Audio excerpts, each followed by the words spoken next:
Hello everyone, MeNoHaxor here, bringing you guys a discussion video to talk about the recent Karma gameplay change that Riot just posted and announced. And as someone who's played hundreds of Karma games in Challenger, and who is really like one of the few support mains in Challenger who actually still plays Karma even in this awful meta, I wanted to talk about my opinion of her and where I think she is right now, and what I think about the changes that Riot is proposing to her, because I have some agreements with them about some aspects about Karma, but I also disagree with a lot of different aspects, and so I wanted to kind of shed some light onto what I think and hopefully start a good discussion about it. So I guess I'll first start off with the current state of Karma. So right now, I think Karma is balanced, and if anything, even slightly underpowered. I think in this current meta, at least on patch like 8.20, which I think is the current patch right now, even at Worlds, everyone is playing melee supports. Stuff like Alistar, Braum, you'll see Rakan every now and then. Like, very engaged supports and very generally tanky supports are what's being played. And the Enchanters kind of got left in the dust because throughout Season 8, they got nerfed super hard. Like, Spell Thief got nerfed, all shields got nerfed across the board, Ardent got nerfed. They're kind of just left in the dust, and I think that there is no one that will ever say that Karma is even remotely strong right now. She's definitely not strong, but I still play her and enjoy playing her a lot because I think that she's built an identity around having a very strong early game, like especially laning phase. She's one of the best laners in the whole game. She has a very strong laning phase as support. She has a very reasonable mid game, assuming that you did well in lane and you have a lead and you can snowball the lead to mid game. And then her late game is not that great compared to other supports, but that's the trade-off, right? She trades off having an awful late game for a very strong early game, a very strong mid game, assuming you do well in lane and you use your early game advantage. So in that sense, I think that she has very clear strengths and weaknesses, and even her matchups are very reasonable. I think that a lot of people are pretty okay with picking Karma blind because, unlike other supports who have very polarized matchups where either some matchups are really, really good and some are really, really bad, Karma's pretty good across the board. She obviously has some pretty good matchups, and her bad matchups are really not that bad, and it's, at worst maybe 35-65, which isn't even that terrible compared to some other matchups. So in that sense, I think Karma's a very safe solo queue pick, and she has a very strong identity with the fact that she has a very aggressive early game and laning phase, and I think that's a really good reason why people think of picking Karma over other supports. That's especially why I pick Karma, because I enjoy having that aggressive playstyle and being able to dictate the early game and the pace of the game early on. So let's talk a little bit about Riot's comments about Karma and what they think, and I'll kind of address each point one by one now that I've given kind of my perspective on where I think Karma is right now. So they first talk a bit about how they want Karma to be set more apart from other supports because she doesn't really have anything that's completely unique to hers, and they want to give her a new unique mechanic. So I guess they're kind of excluding the fact that Mantra, like her ult, is unique, and honestly, I think that's kind of weird. Like, I feel like most people agree that Karma's ult usage is very interesting given that it's on a charge system, and like, or not charge system per se, but like it has a really low cooldown, so you use it pretty frequently, like every 20-30 seconds, and once you get to mid game, and also the fact that you get a level 1, I think that's already a really unique part of her kit. I mean, no other champion really has that, so I don't really know why they're trying to give her another unique mechanic in the sense of her W, which I'll talk about later on. But basically, they want to introduce some kind of new mechanic. They want to put it on Karma, which I feel like is kind of weird. I feel like her ult's already a really cool application, a really unique ultimate that no other support has. And the only other comparable thing you can really argue about the ult is that using your ult on your QWE gives it additional abilities, so there's a trade-off between when you have to figure out how to use your different abilities, which I think is a meaningful choice. Like I think other supports like Lulu have to have these kind of choices where they either use W on an ally or an enemy. I think that's very kind of on the same vein. Like I do think it's cool that at a high, really high level, Karma does have to make these kinds of decisions, whether you have to use Mantra Q, Mantra W, Mantra E, especially in the laning phase. Those are all really important, and they're definitely distinguish. You have to be able to distinguish between what to use in each situation. And yeah, sure, some people who don't really play Karma only use Mantra E in team fights and Mantra E constantly whenever they don't know what to do. That's fine, but I feel like basically what I'm trying to say is that Herald's pretty unique. I don't think there's anything. I think it already sets her apart pretty well in terms of when to pick her. I feel like most people identify Karma as someone who excels in the early game, like I said, falls off the late game. I don't think there aren't that many supports that are kind of like that. I think Nami is maybe the only other champion you can even come close to comparing the two, because Nami also has a really strong laning phase and kind of falls off late game compared to other supports. But once again, Karma and Nami do completely different things in lane, and so I don't think you can really make a comparison like that. I feel like they're kind of two unique champions, and yeah, I think Karma's already really unique on her own. Second point, Karma's a difficult champion to keep in a balanced state, because when she's tuned for the average player, she can be dominant at pro level, and I want to tone down stuff on Karma's existing kit to make her more powerful elsewhere. So here's the thing. So I feel like the average player thinks Karma's weak because they kind of treat her like a shield bot, when that's just not like how Karma works at all. I think that most people max E on Karma. They rush stuff like Redemption or Ardent first, but I think the best way to play Karma is to actually max Q and to rush Athene's and Holy Grail. I think Athene's and Holy Grail is what makes Karma even possibly viable right now, in my opinion. Because if you max Q and you rush Athene's and Holy Grail, the amount of damage you get from your Q becomes significant, because then you can convert that to healing with your shield.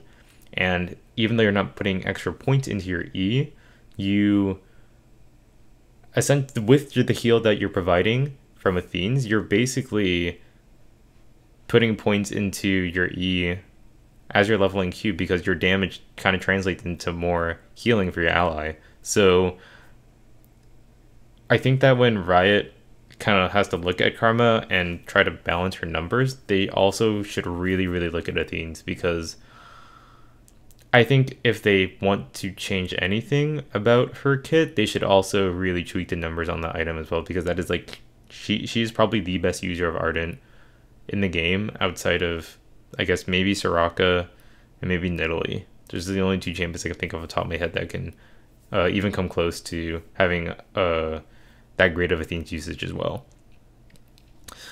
But I do agree that, like, yeah, like, if they buff her any more, then she could be pretty oppressive, because there was that time period in the pro play where there were a lot of Karma mids, because I think it was because her Q can one-shot the backline minions without much AP investment, and so people were just like, we're getting Athene's and other support items as a mid lane Karma.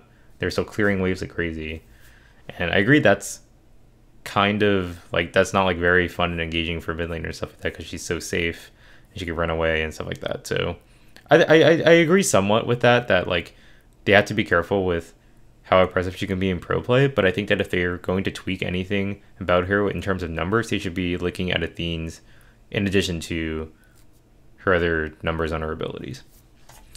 And 3, Karma players can feel like their mantra choices don't offer the flexibility promised by the champion, certain mantras being much more useful for different Karma builds or at different points in the game, with their rules to make Karma's one choice more meaningful in most situations. So I kind of agree with this. Like, I think that with the Athene's build, a lot of times, at least from early to mid game, you're almost always going to be using Mantra Q if you don't know what to do, because it offers the most amount of damage, which translates to more healing for your ally with your shield from Athene's. But then if you're like aren't going the Athene's route and you're just going stuff like Redemption, then yeah, you're probably just going to be blindly using Mantra E because you don't know what else to do. And then Mantra W is only really used for like those tank Karma players top, but also in some situations where like you're getting ganked or you're in a 1v1, you really need the extra healing. So I do agree that like there should be a little bit more diversity in mantra usage, but I don't think it's so like there was only one correct choice. I feel like if I had to keep track of the different uses of mantra in my games, it's probably something like, at least from early mid to and late game, I would probably say for me personally, it's about 50% mantra Q, about 30% mantra E, and then 20% mantra W. I actually use mantra W quite a bit in 1v1s and in the lane at least, because in all in sometimes getting mantra W is more important than mantra Q, but I feel like that's a very specific situation. Anyways, those are kind of my thoughts about like these initial points, and then now they're going to talk a little bit more about what they're actually going to try to change with her.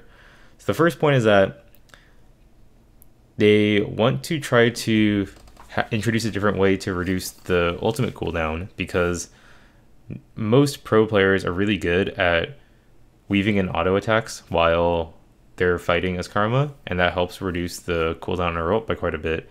And they want to try to put that cooldown reduction possibility on other things like triggering damage on monsters, for example. And I think that's a cool idea. I think that it already did feel like, at least in the laning phase, it was pretty hard to reduce the cooldown of her ult because it's not super safe to go for autos constantly in lane. Like in team fights, when you're just constantly throwing Qs and other abilities, yeah, your mantra comes up really fast in team fights, but in a laning phase it was kind of slow.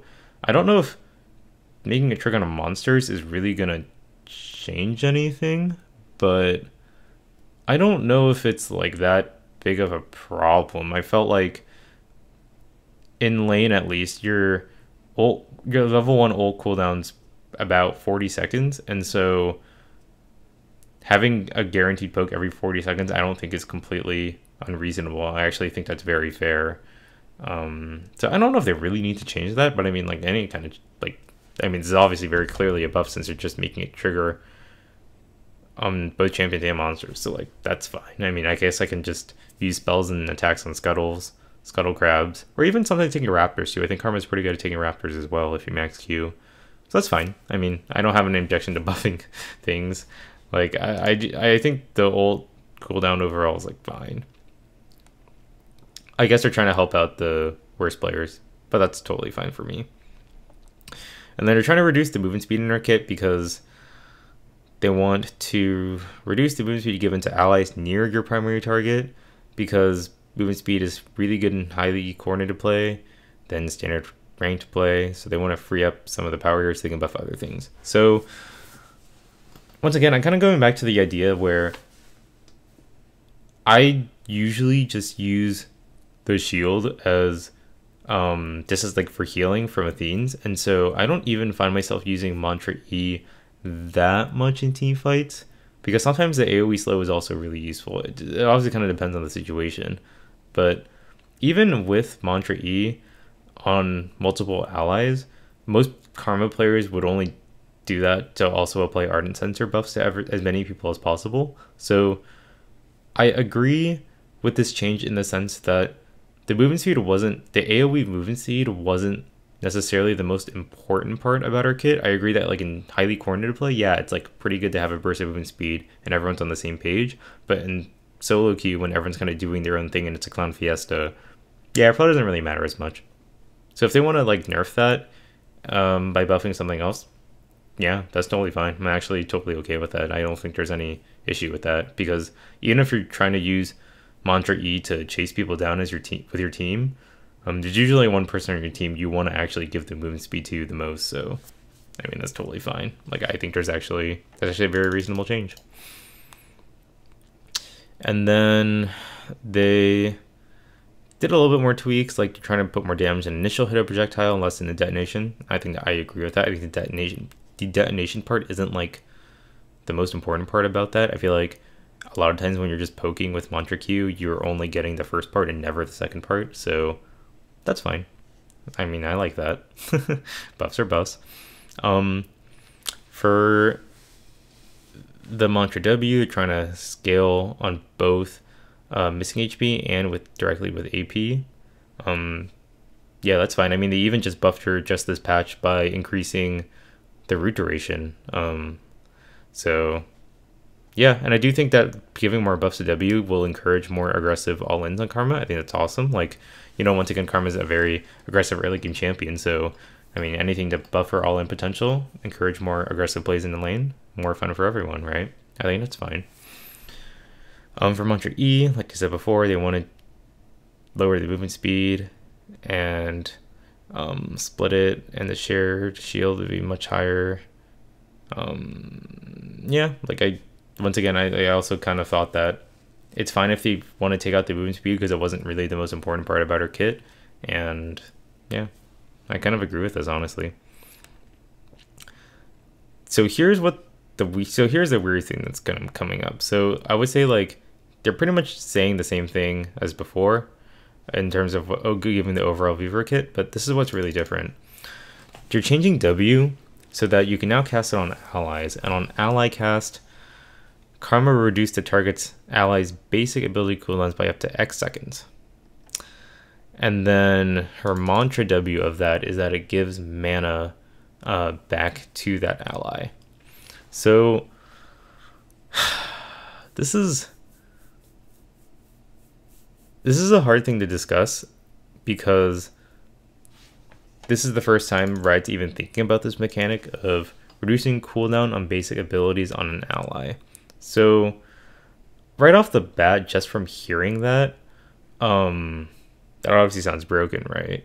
I do think the number of X does matter a lot because the difference between like reducing it by 1 second versus 5 seconds is a very big difference. And how much it increases in each level definitely matters too, because if they're going back to the idea of trying to make meaningful choices between like your Q, W, and E, like if it's a very substantial amount of time, like 1, 2, 3, 4, 5 seconds by maxing W, like I can see Karma's maxing W over her other abilities if they don't want to go the poking route. Like it actually opens up a lot of flexibility in how you do your skills, because if you really don't want to go and let's say you're in a bad matchup as Karma, let's say you're against a Blitzcrank, for example, which isn't the best matchup for Karma, you're probably not going to go for Qs in lane, but going for a stronger W to help your ally cast more spells to give him more mana so he can do more work. Like I think that's a really cool idea, actually. I think that's really sick that they're opening up these flexibilities. Like they mentioned up here that they want to try to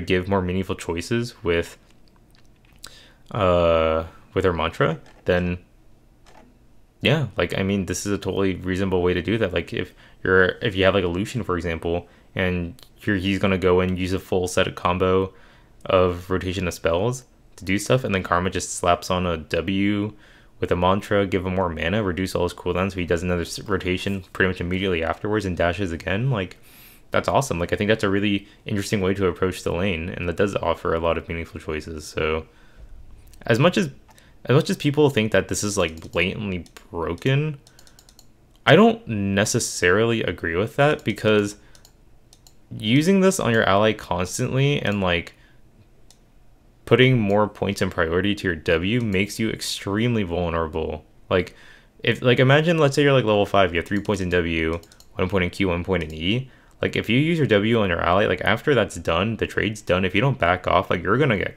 clapped, like because you're not gonna be able to trade back with your Q very much, and your E is like, I guess you can try to run away, but I mean you're pretty susceptible to dying because you don't have your W anymore to root people to get out or to use the mantra W on enemies to heal yourself. So I don't think this is as like broken as people think. I think it would just change how you play the lane out as Karma and how you play the game as Karma. Like and I think it's not like just see basic ability cooldown reduced, busted. I don't think it's necessarily busted, especially since if you have to sacrifice your mantra just to heal mana, then like yeah, not having a mantra Q in lane, like that's a really big deal. Like a lot of people rely on mantra Q to poke. So overall, what I'm trying to say is that I think that a lot of people thought that they think that this W is just very clearly broken. And I think that I like the idea of trying to introduce a new meaningful choice to make with her kit, because I think that having the option to use W on allies, I think, is a really cool idea. Whether it should be about basic ability cooldown being reduced is kind of a different story, but I think this initial thought is not bad, and I think that this is definitely a good way of opening up more choices. However, I don't think that Karma needs to be changed. I feel like if they want to test these kinds of new abilities, I feel like they can do that like on a new champion or someone else, because I feel like Karma already has a really strong identity of being a really good early game bully, the best Athene's user, the like really strong early to mid game, and then weak late game, having pretty good matchups across the board. I think that like that's already kind of her identity right now, and I feel like you don't really need to change that because there aren't that many other champions that really fill that niche at this current moment in time. So it's a change that I feel like is a cool idea. I just don't think they need to put it on Karma, because I feel like there's nothing wrong with her right now, to be quite frank. I think that she's very balanced, and she doesn't really need to be changed. And I think that if they want to experiment with all these new ideas, they should just do it on another champion, because she's completely fine right now, in my opinion. And I love playing her, and I think that she fits my playstyle really well. So yeah, that's pretty much my brain up on my thoughts. And yeah, I'd love to just hear what other people think about this, and to start more discussions about it. So yeah, thanks for watching.